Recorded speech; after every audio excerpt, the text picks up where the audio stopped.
Thanks for listening to the Good Enough Wellness Podcast. I'm Kayla. And I'm Emily. And we're passionate about holistic wellness that real people with real lives can achieve. We see you out there striving for perfection, but we want you to know that good enough can be good enough. Before we get started, everything we talk about in this show is intended for educational and entertainment purposes only. Always talk to your healthcare provider before making any changes to your diet, lifestyle, medication, or supplements. Welcome to Body Literacy 101. School is now in session. Your instructor today is Nutritional Therapy Practitioner Kayla King. This is the 6th of 8 sessions which will explore the basic functions of the body and get you more comfortable in your own skin. And now, Session 6, the nervous system. I've spent a lot of time fighting my nervous system, trying to placate my nervous system, and generally trying to make peace with my nervous system. And I think that's a really common plight, so I'm really excited to get into this session. I'm so excited you're excited about this. It's really complicated, but also a lot of practical implications for everyday life. I think this is probably one that has some of the lowest barrier to entry kind of practical tips for it. I love that.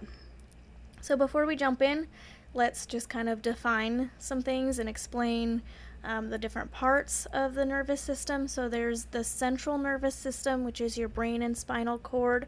This is the source of your thoughts, emotions, and memories, and most of your muscle stimulation. And then there's the peripheral nervous system, and this is all of the nervous tissue outside of the CNS, or the central nervous system.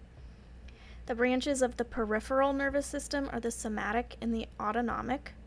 And the autonomic nervous system includes the sympathetic, the parasympathetic, and enteric, which is the smooth muscles and the glands of the GI tract. Oh, interesting. So there's like all these nervous systems within the umbrella of nervous system. That's very interesting.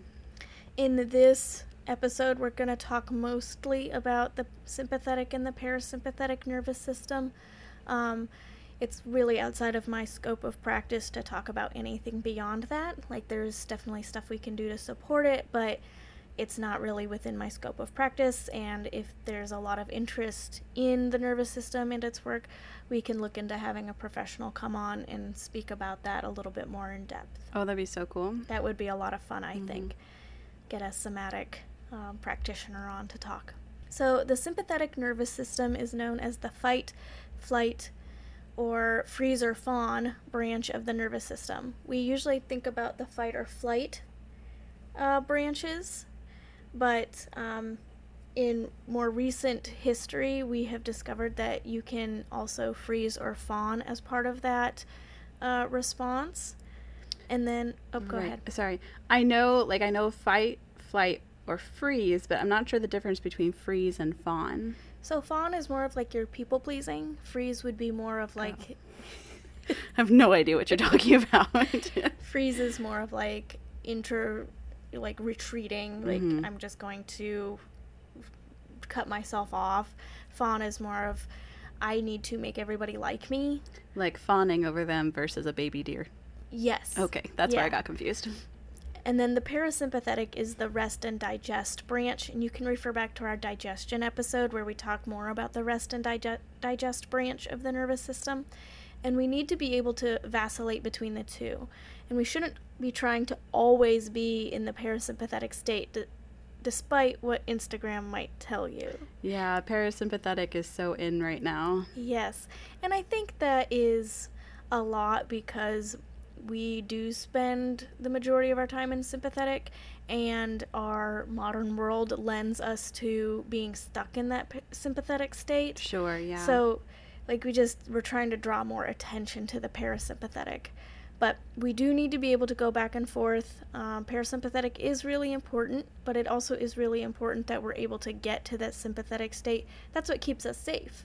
We need to be able to flight, fight, freeze, or fawn if the need arises. I hope everybody listened to our first episode, the horseshoes, hand grenades, and your health, because it sounds a lot like the concept of resiliency, that ability to be flexible and respond to your environment in a way that serves you and your body. Yeah.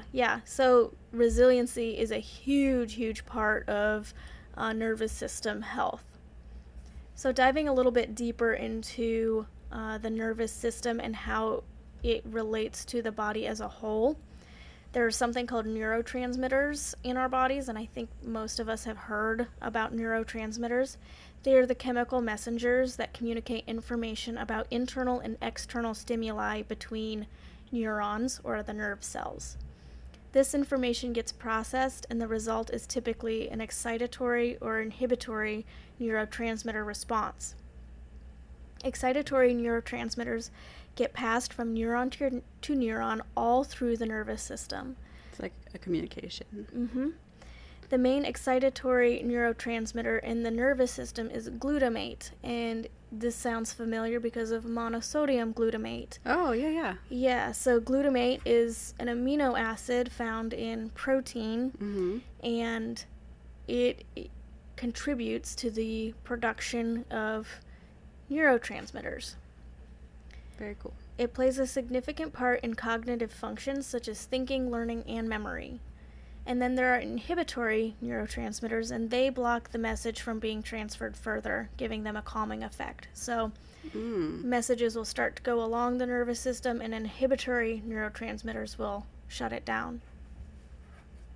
The most significant inhibitory neurotransmitter in the nervous system is gamma-aminobutyric acid, or you'll hear this referred to as GABA. It regulates brain activity, especially the part of the brain connected with anxiety, irritability, and concentration, among others. So with all that said, it's really important that we get a wide range of amino acids in our diets so we can make all of the neurotransmitters required for stable moods. Too many excitatory neurotransmitters can lead to anxiety, and too many inhibitory ones can lead to depression. Wow. Okay. So can you give us some food examples of where those amino acids come from? Absolutely. So, like I said, amino acids are just a further breakdown of protein. Okay. So if you're eating proteins, especially animal proteins, there should be lots of amino acids in there. Something worth noting is we don't eat a lot of the gelatinous cuts of meat. We eat a lot of the muscle meats. Sure, yeah. And there are some amino acids that are found in higher quantities in the gelatinous cuts of meat. That's why collagen and gelatin are becoming really popular, because they have a more complete amino acid profile. I think collagen is missing 2 Yeah, of the amino I know acids. there's a pretty big buzz right now about collagen not being a complete protein. Yes. But I think the idea really is that you're kind of supplementing this thing that you would normally get from the rest of the cow, for instance. Yeah. To kind of balance out all your muscle meat. Right. So if you're looking for a complete amino acid profile, there are powders out there on the market, but supplementing with collagen and gelatin can both help to round out the amino acid profiles in our diets. And those amino acids contribute to the building blocks of neurotransmitters. Right. So proper digestion ensures that amino acids are released from our dietary proteins. Going back to the digestion episode, eating mindfully, chewing thoroughly, they all trigger the body to begin making the enzymes necessary to fully break down the protein. And then these amino acids can be utilized by the nervous system as neurotransmitters that affect our mood, behavior, and mental health. Yeah, there's that pesky thorough chewing again. Yeah, for real. Everything comes back to chewing. Chewing. Yeah. So in addition to amino acids, proper digestion can help us enable other relevant nutrients to the nervous system to be properly broken down into usable particles like B vitamins, vitamin C, and minerals, especially zinc, copper, calcium, and magnesium, essential fatty acids, and cholesterol. Okay, you weren't kidding about the nervous system relying so heavily on digestion. And it makes sense why you started with a lesson about body organization and why you would recommend starting from the top down when you're trying to figure out an issue. It really does start at the top of the head and go from there to see what kind of issues you can address right off the bat. Yes, absolutely. So can we talk about some good enough ways to implement regulating the nervous system? Because as we just discussed, it's not just about calming or stimulating it, it's about having a balance of both.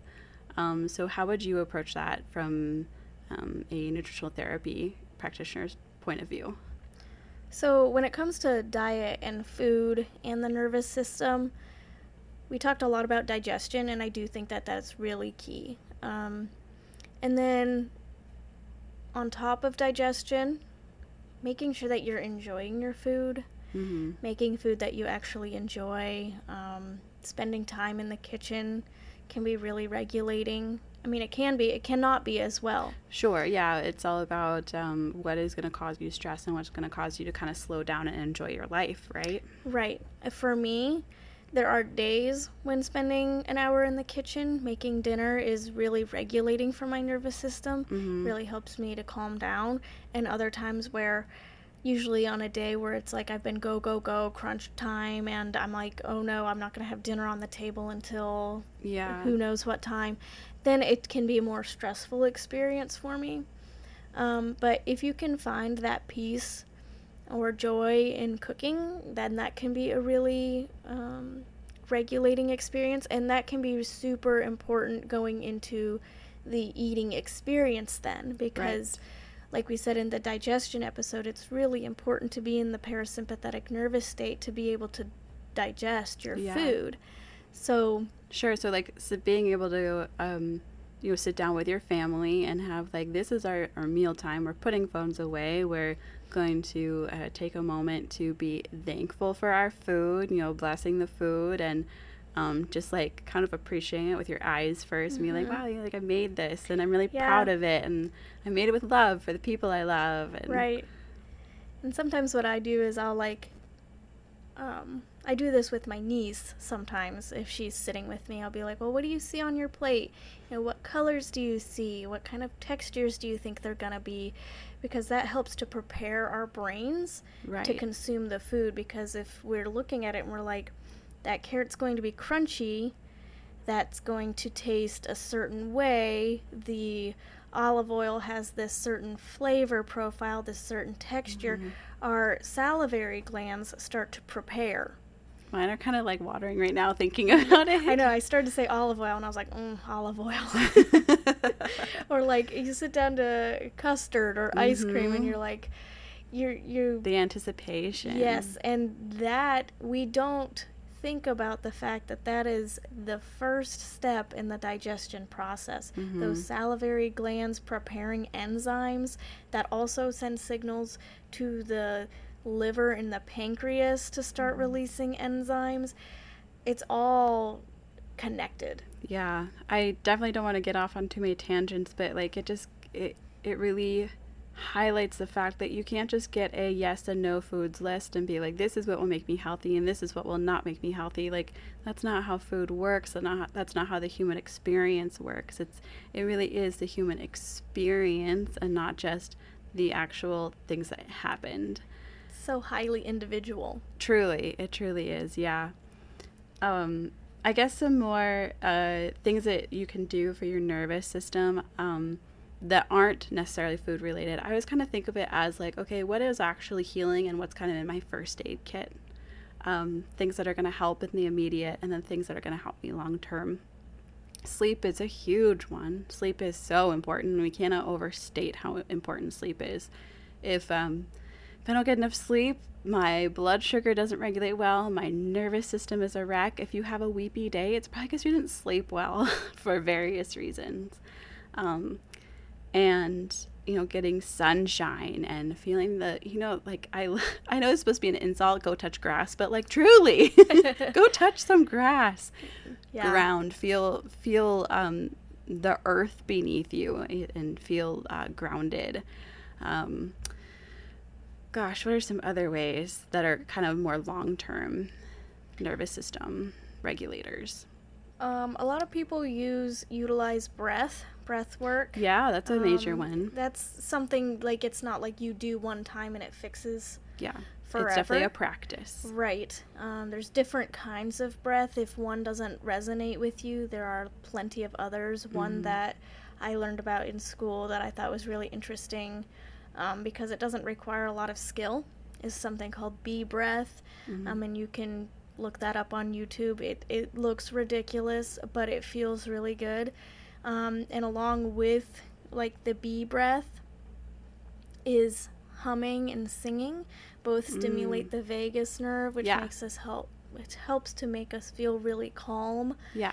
I listened to a podcast episode about airway, and they were talking about how having the proper position of your tongue on the roof of your mouth stimulates the vagus nerve. Yep.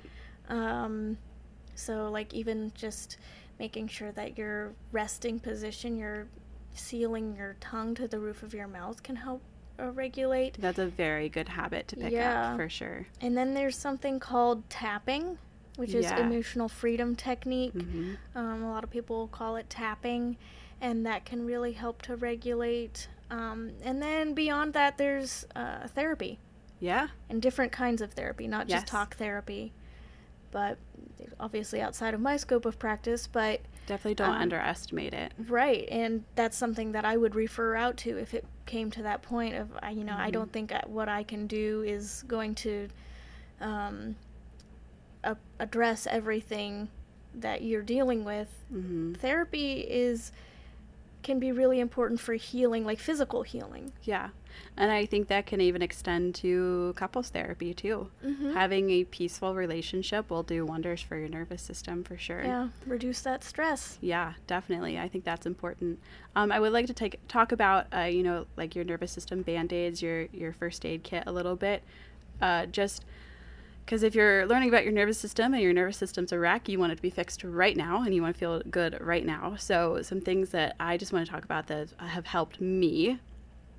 A weighted blanket is it really does help. It is not your long-term solution. I don't want it to be you have to have it every night, but gosh, sometimes when I get really dysregulated and I just cannot, a weighted blanket will help a lot. My husband always knows when I get the weighted blanket, like, oh, I see. Yes. She's got her blankie. Yep.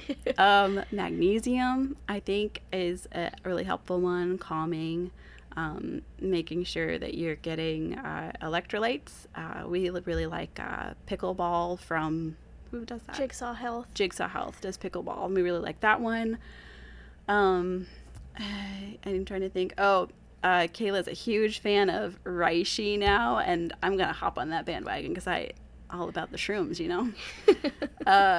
anything calming. Obviously, you want to talk to your practitioner. You want to approach supplements carefully and purposefully. But I've definitely used like ashwagandha in the past, holy basil. But again, those were in my emergency kit, and they were not I have to take this every day until I die. So being respectful of your body and respectful of the powerful supplements you're using, I think is really key. Yeah. And with those like first aid, Band-Aid kind of solutions, check in with yourself. When was the last time you ate? Oh, yes. Because if you haven't eaten in a couple hours, it could be a blood sugar crash. Or what did you eat? Was it just bread? Or are you having protein? Where's your fat source? Right. And, when did you last drink some water? When did you last touch grass? For me, it's like if I feel myself ramping up, I'll do a couple really big, deep breaths that I can feel into my belly, and I'll go outside and I stand on my feet and I spread my toes and I kind of like wiggle my hips and just kind of like ground into the earth, and I turn my face up to the sun. Yeah, and it feels good to be alive. Yeah. It's not accessible to me all the time or every day that I feel stressed, but one piece of that is usually, you're breathing all the time, so that one is always accessible. Yes. Or I take a step back if I have the opportunity and get a drink of water. Shifting the mind from panic to gratitude can be really helpful for me. As someone who's experienced full-blown anxiety attacks, that's not always the case, but before you ramp up into that anxiety attack, if you're able to say, this seems really bad, but what was really good about this morning, or what was really good about yesterday, or is this going to be over soon? Like, just kind of practicing. It's posturing yourself towards gratitude and not towards doom. Yeah. I have this rule when I'm postpartum that we don't think about serious things after 6 p.m. We just don't. And if I find myself thinking about that, I say, nope, that's for tomorrow. I don't get to think about it tonight because you are pretty dysregulated postpartum, and there's just not much you can do about it sometimes. Yeah. So I choose to reduce my stress by saying, it's not for me to worry about right now. Yeah. That's not a thing we're dwelling on. I got a message the other day on my phone, and it was right before I was going to bed, and I saw the notification pop up on the home screen, and I could see that it was something that was going to upset me to some degree. Mm-hmm. I didn't know exactly what it said. Obviously, I just saw like the first sentence or whatever, and I was like, this looks like something that's going to make me spiral a little or is going to upset me a little. And I put my phone down and I plugged it in and I went to bed. Mm-hmm. And I was like, I will think about that in the morning, because my husband got the same message and he did not wait until the morning to look at it. He looked at it that night and he told me, I was up half the night thinking about that message. Yeah. And I was like, that's exactly why I plugged my phone in and ignored Sucker, it. I slept so good. Yes, because I knew, for one, I know myself really well, and I know that if I am tired, everything seems like a really big deal. Yeah, it does. And I knew that if I waited until the morning, it was still going to be an upsetting message, but it wasn't going to send me into a spiral that was going to keep me awake and was going to make me lay awake and think about all the possible outcomes. Mm-hmm. And I'm really glad that I did that, because the next morning I woke up and I thought about how I felt about the issue before I even looked at the message, mm-hmm. to kind of ground myself in my own values. Yes. And then when I looked at the message, it changed some of the ways I was thinking about it, because it wasn't exactly what I thought it was. Yeah. But it helped me see it as, see it through the lens of my values, rather than getting bombarded with an issue and just not knowing what to do with it. Yes.